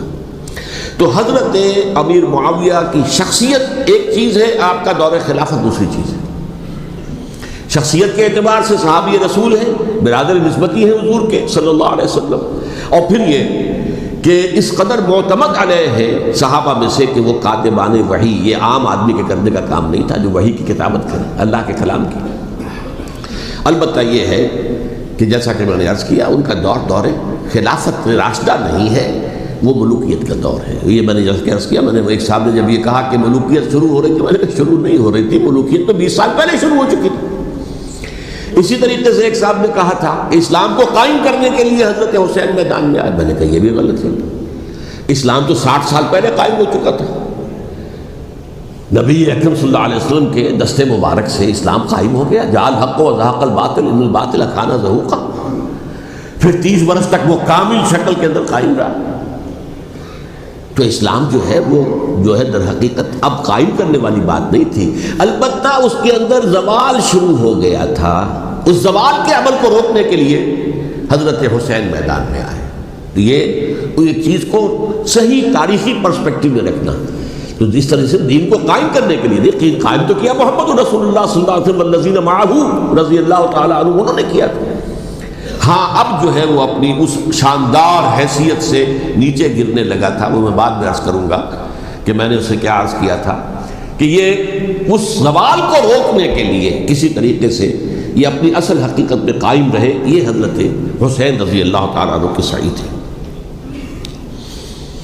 اچھا، حضرت امیر معاویہ کے جو 20 سال ہیں وہ پورے امن، سکون، اطمینان، کوئی جھگڑا، کوئی فساد، کوئی اختلاف، کوئی باہمی فانت دنی، کچھ 20 سال، یہ بھی تاریخ کی بڑی چشم کشا حقیقت ہے جو عام طور پر لوگوں کے علم میں نہیں ہے۔ سبائی بھی دبتے رہے، حضرت امیر معاویہ کی حکومت اتنی مضبوط تھی، کنٹرول، کہ ان کو کچھ سر اٹھانے کا موقع نہیں ملا، موجود تھے دب کے رہے۔ جیسا کہ میں نے کہا ریولوشن کے آخری مرحلے پر آ کر جو مخالفین ہیں وہ دب جاتے ہیں کہ پھر دیکھیں کہ موقع ملے گا تو پھر لیں گے ان سے حساب کتاب۔ 20 سال رہے ہیں پورے امن کے، 10 سال کے بعد یعنی درمیان میں ہے حضرت امیر معاویہ کا عہد خلافت۔ ایک صحابی جو کہ بزرگ صحابہ میں سے ہیں، مغیرہ ابن شعبہ رضی اللہ تعالی عنہ، وہ آتے ہیں، وہ کہتے ہیں کہ دیکھیے امیر المومنین، کتنی بڑی خانہ جنگی رہی تھی مسلمانوں کی آپس میں، اور اب بھی اگر آپ کسی کو نامزد کیے بغیر چھوڑ گئے امت کو تو پھر خانہ جنگی ہو جائے. 1 لاکھ اس وقت جو ہے وہ ہلاک ہوئے تھے، نہ معلوم اب کتنے ہلاک. لہٰذا آپ اپنی زندگی ہی میں نامزد کر دیجئے کسی کو خلیفہ، ولی عہد بنا دیجئے. حضرت امیر معاویہ نے ابتداءً جو ہے انکار کیا نہیں، لیکن ان کے دلائل ایسے تھے وزنی، اور میں سمجھتا ہوں کہ وہ بات صحیح تھی جو مغیرہ ابن شعبہ نے کہی، اس لیے کہ اب صحابہ کرام میں سے جو کبار صحابہ تھے وہ تو سب دنیا سے رخصت ہو چکے تھے. اب تو یا صغار صحابہ رہ گئے تھے جو حضور کے زمانے میں بچے تھے، حضرت حسن، حضرت حسین، عبداللہ ابن زبیر، یہ بچے تھے نا، یا تو وہ تھے، اور یا بالکل نو مسلم تھے. اور نو مسلموں میں بڑی تعداد وہ تھی جو ایرانیوں کی تھی، شامیوں کی تھی، ادھر کی تھی، ادھر کی تھی. تو ان کو تو ظاہر بات ہے کہ تربیت نبوی سے کیا خلافت راشدہ سے بھی اکثر و بیشتر کو کوئی حصہ ملا ہی نہیں. تو اس صورت میں اب وہ اعلیٰ ترین معیار پر حکومت کے نظام کو قائم کرنا ممکن نہیں ہے. کوئی قبائلی عصبیت جب تک حکومت کی پشت پر نہیں ہوگی، حکومت مستحکم نہیں ہوگی. یہ گویا کہ ایک جس کو کہتے ہیں کہ حقیقت بینی، واقعیت پسندی، ایک آئیڈیلزم ہے اور ایک ریئلزم ہے کہ آپ فیکٹس آن دی گراؤنڈ کو غور کریں، سوچیں اس کے اوپر اور پھر کوئی فیصلہ کریں. اس اعتبار سے پھر حضرت امیر معاویہ نے بات مان لی اور بیعت لے لی لوگوں سے حضرت یزید کے لیے کہ یہ خلیفہ ہوں گے میرے بعد. اس کو ولی عہدی کہتے ہیں. اچھا، اس وقت 5 افراد ایسے تھے کہ جنہوں نے اس سے اختلاف کیا. یہ بات بہت اہم ہے. میرا کتابچہ ہے سانحہ کربلا، اس کے کچھ نسخے آج یہاں ہوں گے، آپ لوگ پڑھیے اسے غور سے اور پھیلائیے تاکہ حقیقت سامنے آئے. 5 افراد کون تھے جو ہونے چاہیے؟ ابو بکر فوت ہو گئے، ان کے بیٹے عبد الرحمن ابن ابی بکر. عمر فوت ہو گئے، ان کے بیٹے عبداللہ ابن عمر. عباس فوت ہو گئے، ان کے بیٹے عبداللہ ابن عباس. زبیر فوت ہو گئے، ان کے بیٹے عبداللہ ابن زبیر. اور حضرت حسن جو ہے ان کا انتقال ہو چکا تھا، حضرت علی کے بیٹے حضرت حسین رضی اللہ تعالیٰ عنہ مجمعین. حضرت حسن کے بارے میں ایک فریق کا کہنا یہ ہے کہ انہیں زہر دے کر ہلاک کیا گیا. اہل تشیع کا قول یہ ہے، جبکہ اہل سنت کہتے ہیں کہ نہیں، وہ اپنی جو بھی طبی موت تھی اس سے ان کی وفات. لیکن میں اس میں نہیں جانا چاہتا، اس لیے کہ یہ مائکرو ہسٹری جو ہے نا، وہ تو ایک ایک واقعے کے لیے ادھر کی روایات کیا ہیں، ادھر کی کیا ہیں، ان کے پاس کیا دلائل، یہ تو کسی ریسرچ اسکالر کا موضوع ہے، میرا موضوع نہیں ہے. لیکن بہرحال یہ 5 حضرات تھے جنہوں نے ولی عہدی کی بیعت نہیں کی. لیکن حضرت معاویہ اتنے حلیم الطبع انسان تھے، انہوں نے جبر نہیں کیا، کوئی تشدد نہیں کیا. ٹھیک ہے، ولی عہدی کی بیعت نہیں کر رہے، کوئی بات نہیں، میری بیعت تو کی ہوئی ہے نا، ابھی تو میں زندہ ہوں، بات ختم ہو گئی. میری بیعت کو تو نہیں توڑا انہوں نے، فسخ بیعت نہیں کی. اس اعتبار سے انہوں نے نہ کوئی تشدد کیا، نہ جبر کیا، نہ کوئی مواخذہ کیا. لیکن جب امیر معاویہ کا انتقال ہو گیا، اب ولی عہدی کی بجائے وہ اب خلافت کی بیعت ہوئی. سب لوگوں نے بیعت کر لی. ان 5 میں سے ایک فوت ہو چکے تھے. حضرت عبد الرحمن ابن ابی بکر فوت ہو چکے رضی اللہ تعالی. 4 تھے، ان 4 میں ایک اختلاف ہوا. 2 کی رائے یہ تھی، عبداللہ ابن عمر، عبداللہ ابن عباس، کہ اگرچہ یہ کام غلط ہوا ہے، کہ اسلام کی روح کے منافی ہوا ہے، یہ بادشاہت کی بنیاد پڑ رہی ہے، لیکن یہ بات ایسی نہیں ہے کہ اس کی بنا پر ہم خانہ جنگی شروع کروا دیں، امت کے اندر خون خرابہ کروائیں، فساد کروائیں. لہذا انہوں نے بیعت کر لی. اب کوئی اگر یہ کہے معاذ اللہ کہ وہ بک گئے تھے یزید کے ہاتھوں، معاذ اللہ ثم معاذ اللہ، وہی بات آپ اختلاف کر سکتے ہیں کہ انہیں نہیں کرنی چاہیے تھی، یہ کوئی رائے رکھے، مجھے اختلاف نہیں. لیکن ان کی نیت پر حملہ کریں گے تو حملہ محمد رسول اللہ پر ہوگا صلی اللہ علیہ وسلم. عبداللہ ابن عمر کون ہے؟ کتنی حدیثیں ان سے جو ہے وہ منقول ہیں. عبداللہ ابن عباس کون ہے؟ جنہیں حضور نے جو ہے ان کے لیے دعا کی تھی، اے اللہ فقہہ فی الدین وعلمہ التاویل، اے اللہ اس نوجوان کو دین کا فہم عطا کر اور قرآن کی تعویل اور تفسیر کا علم عطا کر. حبر الامہ کہلاتے ہیں. وہ کہیں پیسوں اور ٹکوں کے عوض بک جانے والے نہیں تھے. انہوں نے امت کی مصلحت دیکھی، نیت جو ہے اس پر حملہ نہ کیجیے. البتہ اختلاف کا حق آپ کو حاصل. 2 حضرات جو ہے ڈٹے رہے کہ نہیں، ہمیں کم وقت میں رجسٹ کرنا ہے. عبداللہ ابن زبیر عمر کے اعتبار سے وہ بڑے ہیں. مسلمانوں میں سب سے پہلے ولادت مدینے میں جا کر جو ہوئی ہے وہ عبداللہ ابن زبیر کی ہوئی ہے. ہجرت کر کے جب مہاجرین وہاں پہنچے کچھ عرصے تک کسی کے ہاں کوئی اولاد نہیں ہوئی تو لوگوں نے تانے دینے شروع کر دیے کہ معلوم ہوتا ہے کہ یہاں آ کر یہ مکے کے رہنے والے جو ہے کمزور ہو گئے ہیں, ان کے ہاں اولاد ہی نہیں ہو رہی. پھر عبداللہ ابن زبیر کی ولادت ہوئی ہے. یہ حضرت ابو بکر کے نواسے ہیں. حضور کی زوجہ محترمہ حضرت عائشہ کی بہن حضرت دیکھیے ابھی نام نکل گیا ہے جی, حضرت اسماء رضی اللہ تعالی عنہ عنہما, یہ ان کے صاحبزادے ہیں, حضرت زبیر کے بیٹے. ان کا فیصلہ ہوا کہ ہمیں رجسٹ کرنا ہے کم وقت میں ایٹ اینی کاسٹ. حضرت حسین ابن علی رضی اللہ تعالیٰ عنہما کا بھی فیصلہ ہوا کہ ہمیں رجسٹ کرنا ہے کم وقت میں. البتہ ان میں بھی ایک اختلاف ہو گیا, یعنی یہ دو تو جڑے رہے, ان دو میں اختلاف ہو گیا. عبداللہ ابن زبیر کا کہنا یہ تھا کہ ہمیں حجاز میں رہنا چاہیے, یہ سرزمین ہے جس میں نبوت کی برکات سب سے زیادہ ہیں, یہاں ہم مضبوط قلعے کے اندر ہیں, ہمیں یہاں سے جو ہے رجسٹ کرنا چاہیے اور ختم کرنا چاہیے اس نظام کے اندر جو خرابی آ گئی ہے اس کو. حضرت حسین رضی اللہ تعالیٰ عنہ کے پاس خطوط کا تانتا بنا ہوا تھا, کوفے سے لوگ خط لکھ رہے تھے, آئیے آئیے آئیے ہم آپ کے ہاتھ پر بیعت کریں گے, ہم آپ کے ہاتھ پر بیعت کریں گے, ہم آپ کے ہاتھ پر بیعت کریں گے. یہی وہ کوفہ جو حضرت علی کا دارالخلافہ رہا تھا اور جو پھر سبائیت کا گڑھ بن گیا تھا. چنانچہ حضرت حسین نے حضرت مسلم بن عقیل کو بھیجا وہاں پر کہ میرے نمائندے کی حیثیت سے جا کر وہاں پر بیعت لو. 10-12 ہزار افراد نے بیعت کر لی. لیکن اس کے بعد یزید کی طرف سے گورنر بنا کے بھیجا گیا ابن زیاد کو.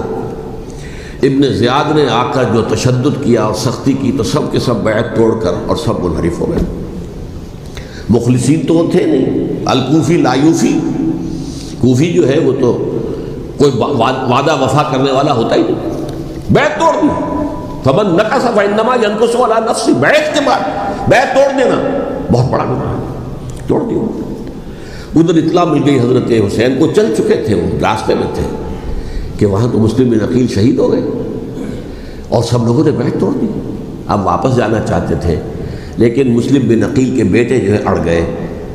یہ عرب کی اپنی ایک جو ہے پرانی ان کی حمیت اور ان کا قبائلی نظام کہ اب ہم اپنے والد کے خون کا قصاص لیے بغیر نہیں جائیں گے. حضرت حسین رضی اللہ تعالیٰ عنہ کی مروت اور شرافت کہ یہ میرا ساتھ دینے کے لیے آئے تھے, اب میں ان کا ساتھ نہ دوں تو یہ تو شرافت اور مروت کے خلاف ہے. کہا اچھا چلو چلتے. وہاں جا کر بھی عین اپنے میدان کے اندر بھی حضرت حسین رضی اللہ تعالیٰ عنہ نے 3 چیزیں پیش کی ان کوفیوں کے لشکر کے خلاف. سب سے بڑا لشکر کے اندر سب سے بڑے تو کوفی تھے جنہوں نے بیعتیں کی ہوئی تھی حضرت حسین کے ساتھ. دیکھو مجھے جانے دو واپس حجاز کی طرف, یا مجھے سرحدوں پر بھیج دو تاکہ میں کافروں کے ساتھ جنگ کرتے ہوئے اپنی جان دے دوں, یا مجھے یزید کے پاس جانے دو, میں اپنا معاملہ اس سے طے کر لوں. لیکن کوفیوں کو یہ گوارا نہیں تھا. اگر یہ یزید کے پاس پہنچ گئے تو ہمارا کچا چٹھا بیان کر دیں گے کہ مجھے تو ان لوگوں نے ورغلا کر بلایا تھا. اس لیے کہ دیکھیے حضرت امیر معاویہ کے 20 سالوں کے دوران میں بتا چکا ہوں ان کی حکومت اتنی مستحکم تھی کہ اس کے خلاف کوئی فتنہ اٹھانا ممکن نہیں تھا.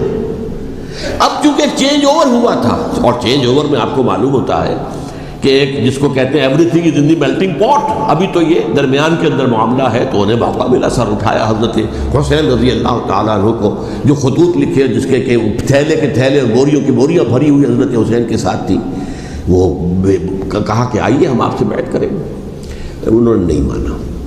اور اصل میں حضرت حسین کے قاتل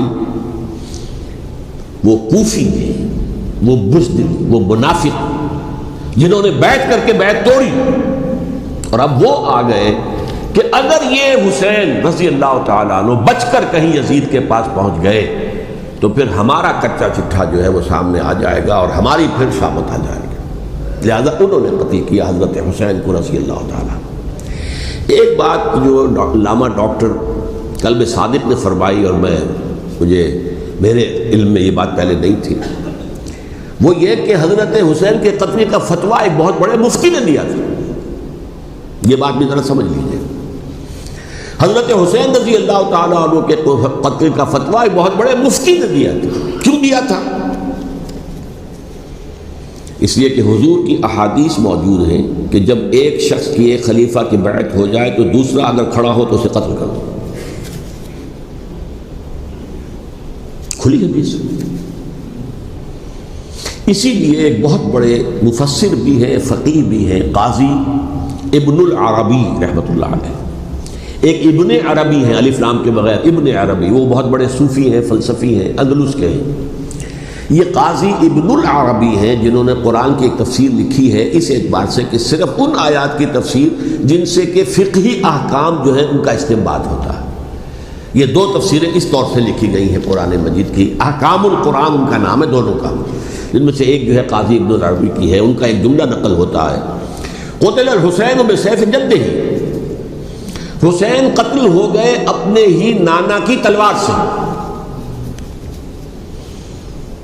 وہ تلوار کیا تھی؟ جب کسی کی بیعت ہو چکی ہو پھر کوئی کھڑا ہو مدعی خلافت قتل.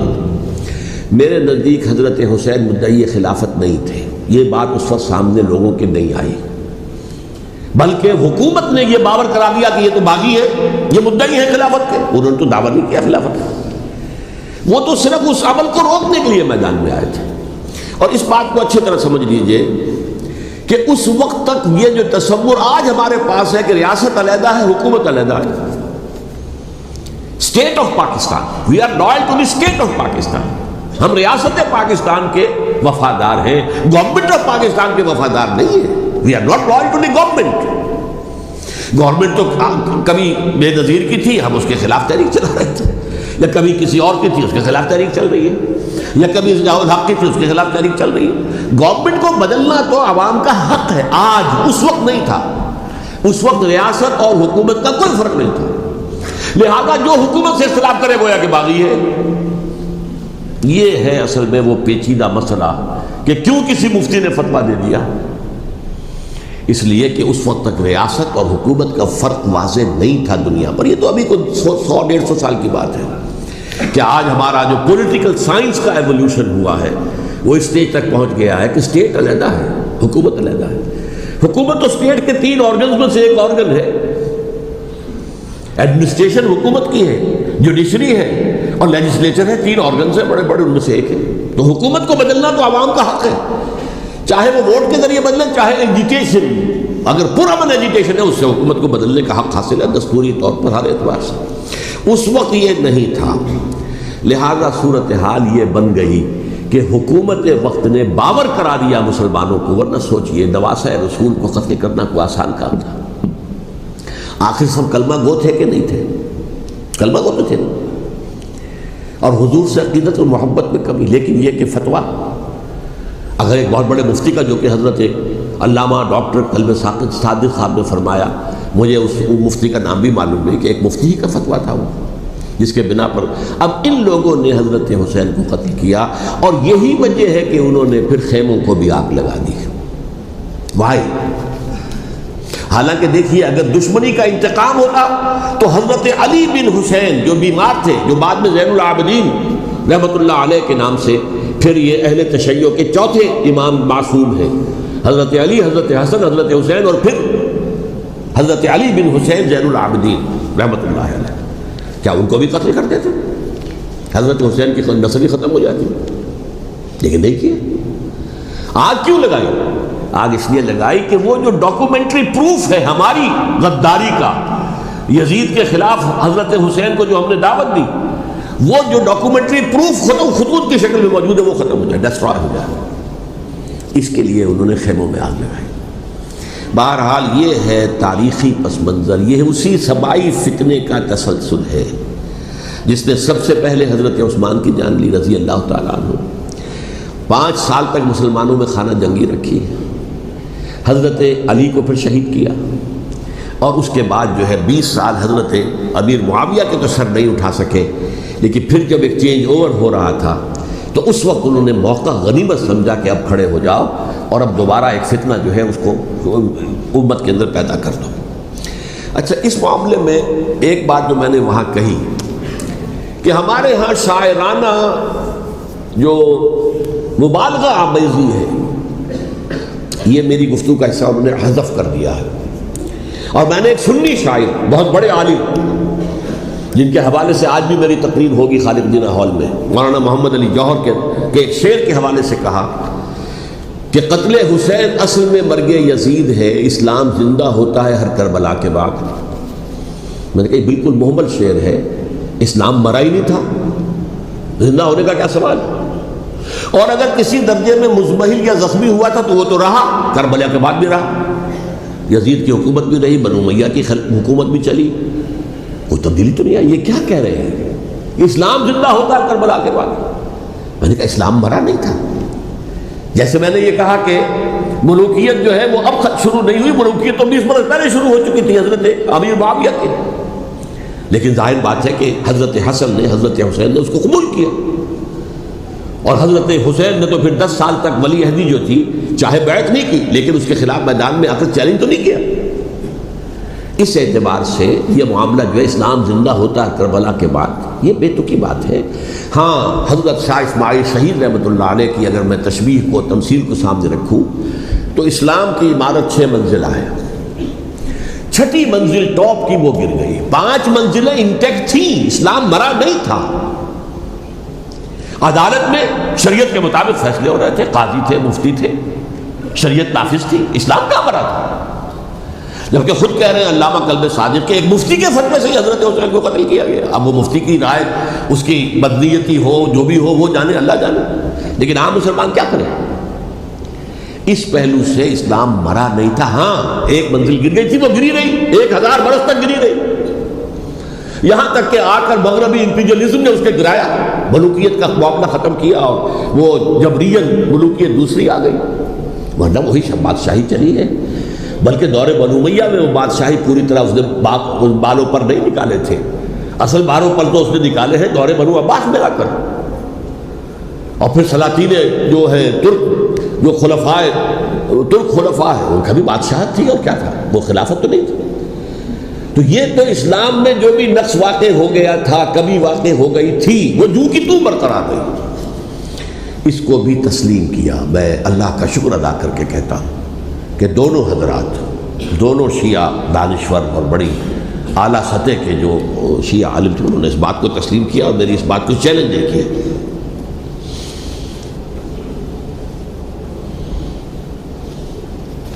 اصل میں تیسری بات میں نے یہ کہی کہ دیکھیے حضرت حسین رضی اللہ تعالی عنہ کی اس شہادت کے بعد، اس کے بعد واقعہ حرہ بھی ہوا، جو واقعہ کربلا سے بھی بعض اعتبارات سے زیادہ بھیانک اور زیادہ گھناؤنا واقعہ بنو امیہ کی تاریخ ہے، جس کو لوگ جانتے ہی نہیں. مدینہ کے کچھ لوگوں نے بغاوت کی اور انہوں نے اس کے خلاف فوج بھیجی، اور فوج کو جب مدینہ فتح کر لیا 3 دن کے لیے حلال کر دیا، جو چاہو کرو، یہاں جسے چاہو مارو، جسے چاہو لوٹو، جس کا گھر چاہو برباد کرو، جس عورت کو چاہو ریپ کرو. اور یہ مدینہ النبی کے اندر ہوا. تو کاٹ کھانے والی ملوکیت کے اندر بہت سے واقعات ہوئے. عبداللہ ابن زبیر کھڑے ہوئے، انہوں نے حکومت قائم کی تھی، لیکن یہ کہ وہ تو 6 سال کے لیے کامیاب بھی رہے، ایک حکومت قائم کی، بنو امیہ کے ہاتھ پر بیعت نہیں کی، بالآخر ان کی حکومت بھی ختم ہو گئی. پھر حضرت زید کھڑے ہوئے، انہوں نے بغاوت کی، وہ بھی ناکام رہ گئے. پھر بنو عباس میں کھڑے ہوئے حضرت نفس زکیہ، حضرت حسن رضی اللہ تعالیٰ عنہ کی اولاد میں سے، وہ بھی ناکام ہو گئے، شہید ہو گئے. پھر یہ سمجھ لیا گیا کہ اب یہ جہاں تک 6ٹھی منزل ہے وہ تو دوبارہ تعمیر نہیں ہو سکتی. یہ تو جس کی لاٹھی اس کی بھینس، جس کے پاس طاقت ہوگی اس کی حکومت ہوگی، جس کا قبیلہ زیادہ قوی ہوگا، جس قبیلے میں زیادہ عصبیت ہوگی، مضبوط ہوگا، متحد ہوگا، طاقتور ہوگا، اسی کی حکومت ہوگی. البتہ اس کے نیچے لوگوں کے اخلاق کی اصلاح کرو. صوفیاء کرام نے وہ کام اپنے ذمے لیا، اور بالکل وہی کام ہے کہ جو ائمہ اہل بیت کرتے رہے. حضرت حسن کی اولاد میں پھر حضرت علی بن حسین رضی اللہ تعالی، حضرت حسین کی اولاد میں پھر امام محمد باقر، امام محمد جعفر صادق، اور اس کے بعد بھی 5 اور، کسی نے بغاوت نہیں کی.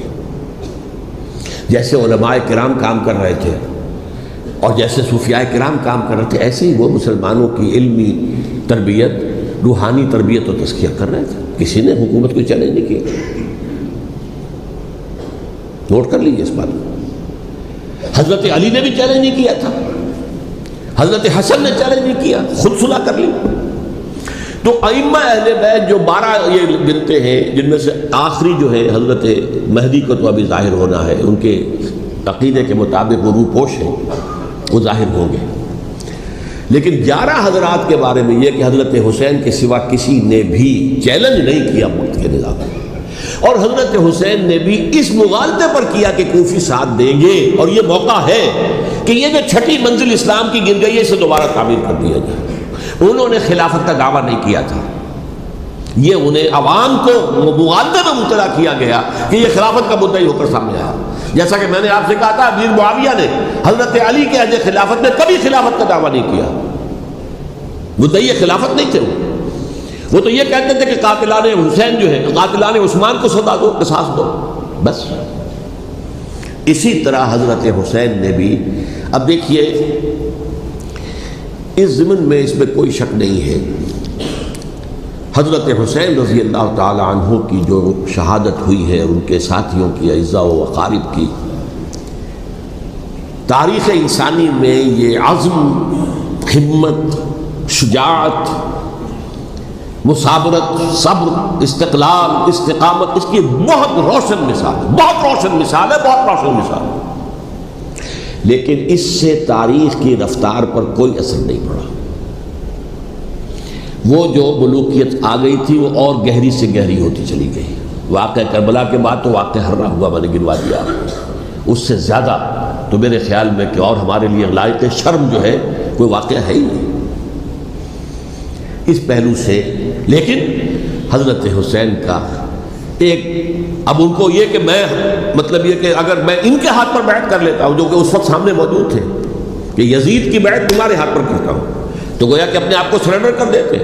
وہی خطرہ جو امیر معاویہ کو تھا کہ مجھے وہ تو پہنچنے بھی نہیں دیں گے علی تک رضی اللہ تعالیٰ عنہ, اور مجھے پہلے ہی شہید کر دیں گے. یہی خطرہ حسین کو تھا رضی اللہ تعالیٰ عنہ کہ مجھے یزید تک پہنچنے نہیں دیں گے, پہلے ہی قتل کر دیں گے.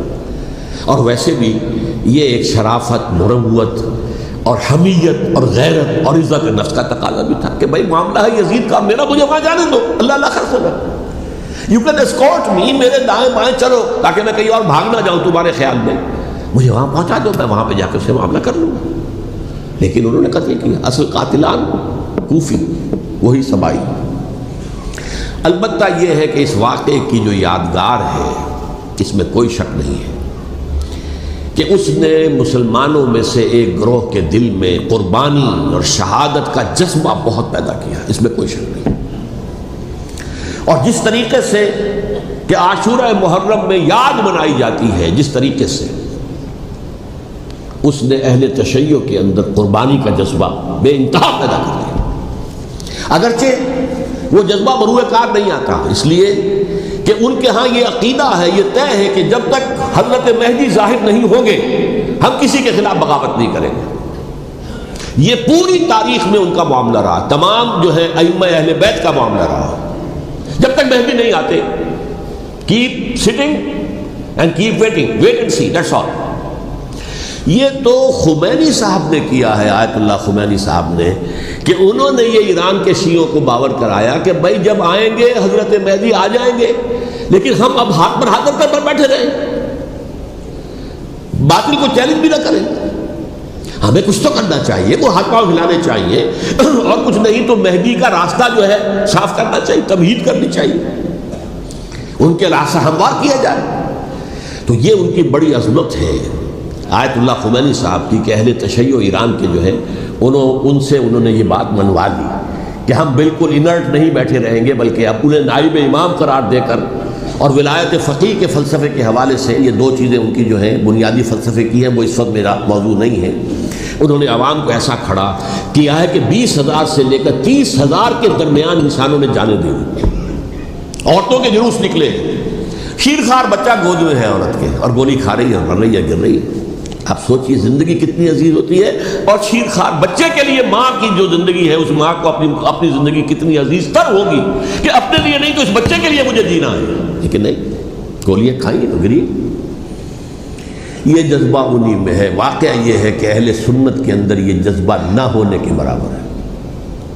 یہ میں واشگاف الفاظ میں کہہ رہا ہوں. پورے عالم اسلام میں صرف شیعہ ایران ایسا نکلا ہے کہ جس نے بادشاہت کا خاتمہ کیا. باقی سعودی عرب میں بادشاہت بیٹھی ہوئی ہے، ڈٹ کر بیٹھی ہوئی ہے.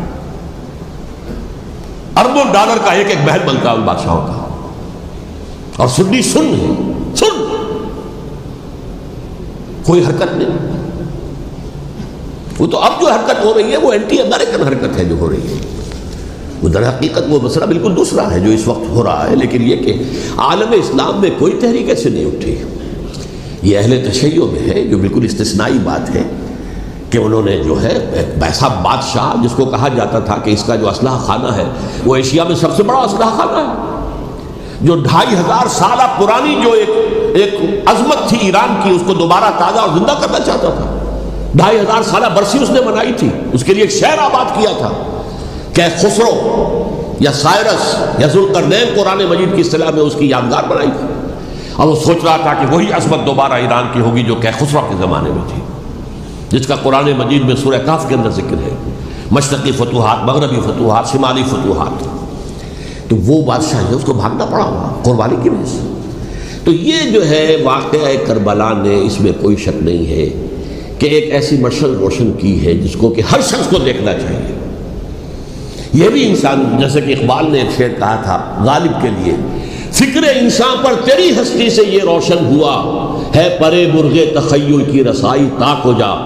تو فکر انسان پر حضرت حسین کی قربانی سے یہ واضح ہوا ہے کہ انسان کس حد تک جا سکتا ہے قربانی دینے کے لیے اپنے کسی مقصد کے لیے. مقصد ان کا جو تھا، میں نے اسی لیے آج پڑھی تھی، معاذ اللہ ثم معاذ اللہ. میں ایک آخری بات جو کہہ رہا ہوں وہ نوٹ کر لیجئے. ایک خاص انتہائی نقطۂ نظر کے عام کیے جانے کی وجہ سے سنیوں میں بھی ایک انتہائی رد عمل پیدا ہوا ہے. Extreme rightist سنیز. اگر ایک طرف سے حملہ کیا گیا ہے حضرت عثمان کی نیت پر، ان کی ان کو خیانت کا الزام لگایا گیا، ان پر اقربا پروری کا الزام لگایا گیا، حضرت ابو موسیٰ شریف پر خیانت اور غداری کا الزام لگایا گیا. یہ ساری چیزیں اگر صحابہ کرام کے اوپر ہوئی ہیں، امیر معاویہ پر، امیر اور عمرو بن العاص پر، تو جواب میں کچھ لوگ کھڑے ہو گئے. حضرت علی وہ اقتدار کے طالب تھے، معاذ اللہ ثم معاذ اللہ ثم معاذ اللہ. یہ اہل سنت کا موقف نہیں ہے. حضرت حسین اقتدار کے طالب تھے، ہرگز نہیں، ہرگز نہیں، ہرگز. وہی اصول جو میں نے بتایا تھا سب کے لیے لاگو رہے گا. وہ امیر معاویہ کے لیے ہے تو حضرت علی کے لیے بھی، حضرت حسین کے لیے بھی ہے. یہ نیک نیت ہے. آپ ان کی کسی رائے سے اختلاف کر سکتے ہیں لیکن ان کی نیت پر حملہ نہیں کریں گے. نیت پر حملہ کریں گے آپ کا ایمان بالرسالت جو ہے وہ مجروح ہو جاتا ہے. یہ رسول کے ساتھ ہے، رسول نے ان کا تزکیہ کیا، یتلو علیہم آیاتہ ویزکیہم.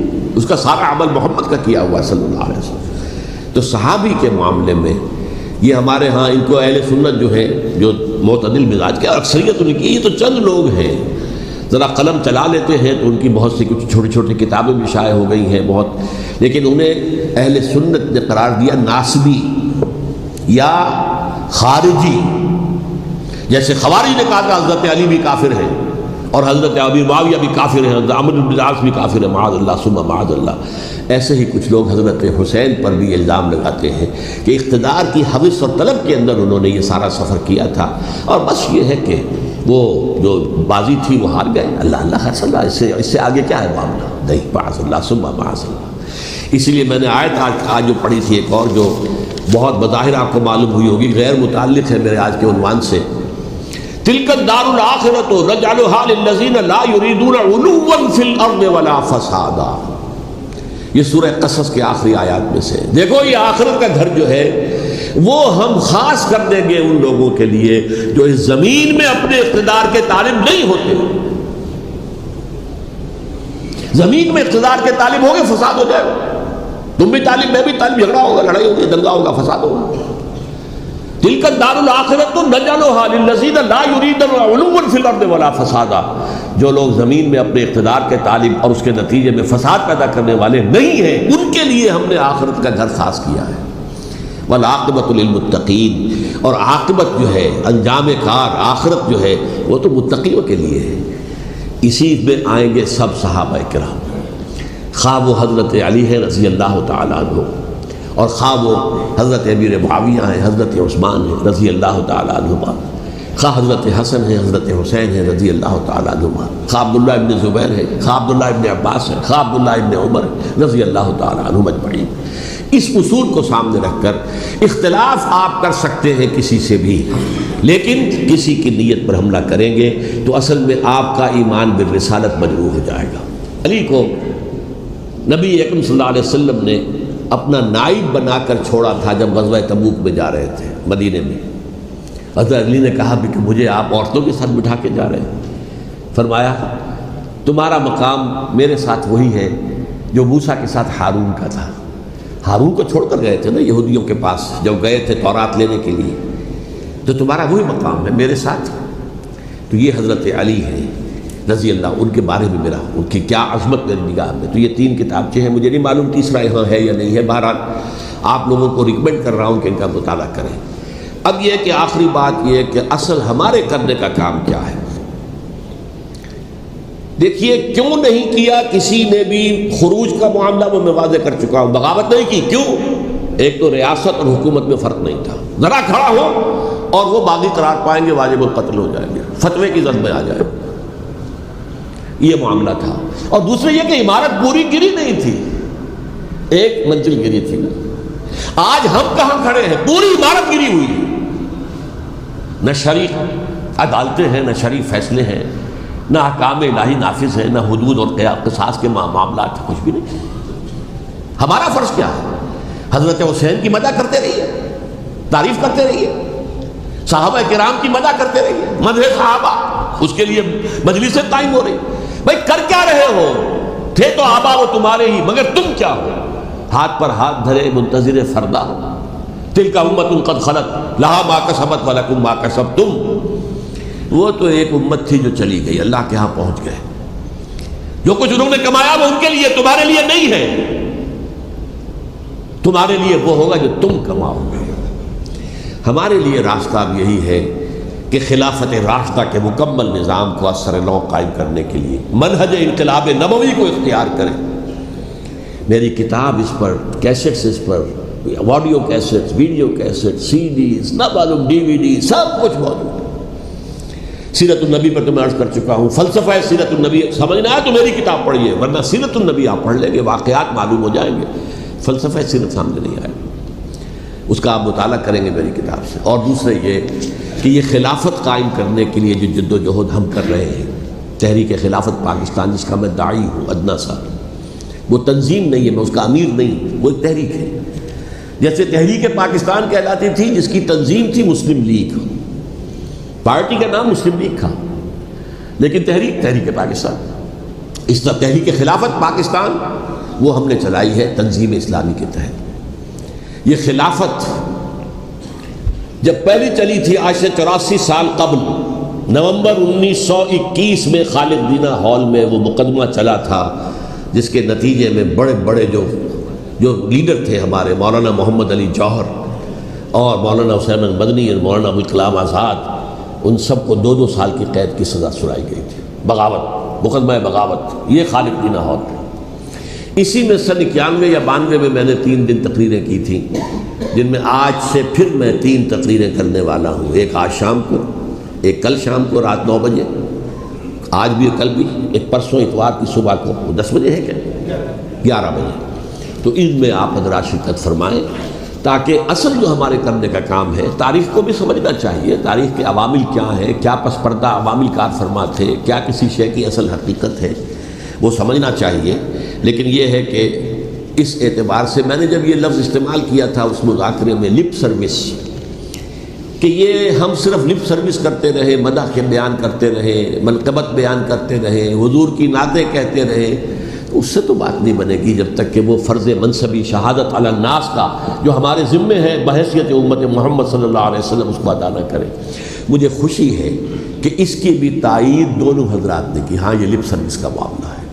اللہ تعالی حضرت حسین کے نقش قدم پر چلتے ہوئے، بلکہ اصل میں تو ہمارے لیے اسوہ رسول ہے محمد صلی اللہ علیہ وسلم کا، اس پر چلتے ہوئے ہم پاکستان میں اسلام کا نظام خلافت قائم کرنے کی جد و جہد کریں۔